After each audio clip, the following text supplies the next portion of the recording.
KKR में बांग्लादेशी खिलाड़ी पर सियासी संग्राम। शाहरुख खान के समर्थन में पूर्व क्रिकेटर विपक्षी नेता, पूछा शेख हसीना पर चुप्पी क्यों।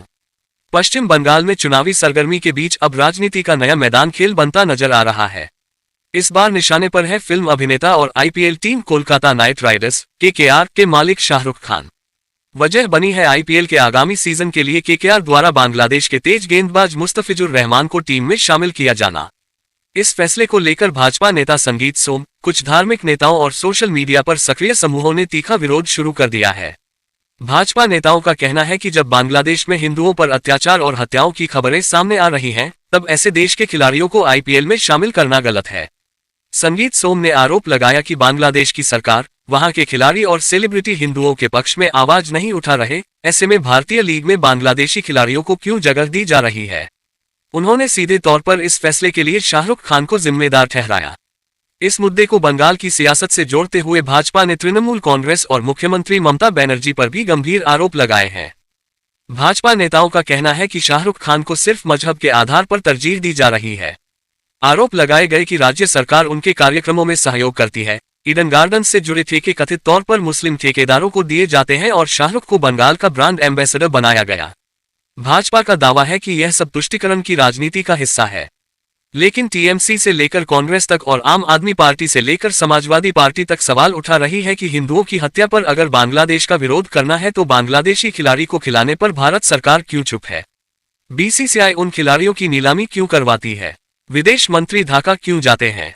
शेख हसीना भारत में क्यों रहती है, से तमाम सवाल विपक्ष उठा रहा है और कह रहा है कि ऐसे में सिर्फ शाहरुख खान को निशाना बनाना राजनीति से प्रेरित है। आज तक से बातचीत करते हुए आम आदमी पार्टी के राज्यसभा सांसद संजय सिंह ने शाहरुख खान को निशाना बनाए जाने पर सवाल उठाए। उन्होंने कहा कि बांग्लादेश में जो हो रहा है वह दरिंदगी की पराकाष्ठा है। हिंदुओं को टारगेट करके जो मारा जा रहा है उस पर भारत सरकार को हस्तक्षेप करना चाहिए, लेकिन प्रधानमंत्री इस मुद्दे पर खामोश हैं।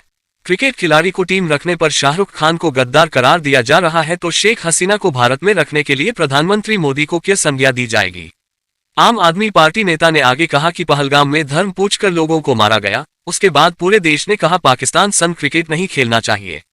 जय शाह ने पाकिस्तान के साथ क्रिकेट खेला, इसको क्या कहेंगे। क्या इनको गद्दार की संज्ञा में लाया जाएगा। अभी बेगम खालिदा जिया की मौत पर दुख प्रकट करने के लिए विदेश मंत्री जयशंकर बांग्लादेश गए। ऐसे में हमें सिलेक्टिव नहीं होना चाहिए, हमें दो तरह की बातें नहीं करनी चाहिए।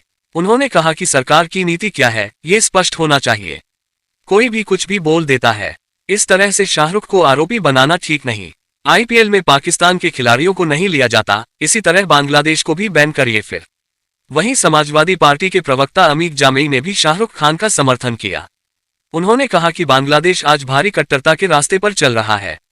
मोहम्मद यूनुस जैसा आदमी वहां का केयरटेकर बना हुआ है, खुद पीएम मोदी ने उसका समर्थन किया था। ये संगीत सोम जो सरधना से विधायक थे, बुरी तरह हारे। अब इन्हें कवरेज नहीं मिलती, इसलिए सुर्खियों के लिए ये ऐसे बयान देते हैं। खुद भाजपा के वरिष्ठ सांसद इनके बयान को गलत बता चुके हैं। लेस दैन पूर्व भारतीय क्रिकेटर अतुल वासन से जब सवाल पूछा गया कि क्रिकेट आयोजन कराने वाले बोर्ड पर कोई सवाल नहीं उठाता है, इसके जवाब में वासन ने कहा कि इसके लिए टाइमलाइन समझने की जरूरत है।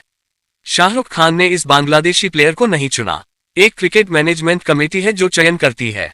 साथ ही बीसीसीआई ने बांग्लादेशी क्रिकेटरों का नाम रखा था नीलामी में, वहां से शाहरुख की टीम ने अपनी जरूरत के हिसाब से इस खिलाड़ी को उठाया। मुझे लगता है कि शाहरुख का नाम एकदम से लेना ठीक नहीं है। उन्हें इसके लिए जिम्मेदार नहीं ठहराना चाहिए क्योंकि उनकी टीम ने इस खिलाड़ी को अपने हिसाब से लिया है।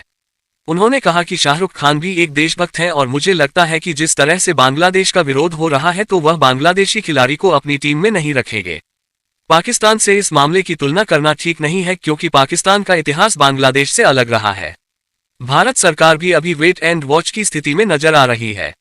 ऐसे में एक आदमी शाहरुख को निशाना बनाना बिल्कुल ठीक नहीं है। क्रिकेट को राजनीति के लिए इस्तेमाल करना गलत है। केकेआर के और भी मालिक है शाहरुख के अलावा, इनमें जूही चावला भी है, तो उन्हें कोई क्यों निशाना नहीं बनाता।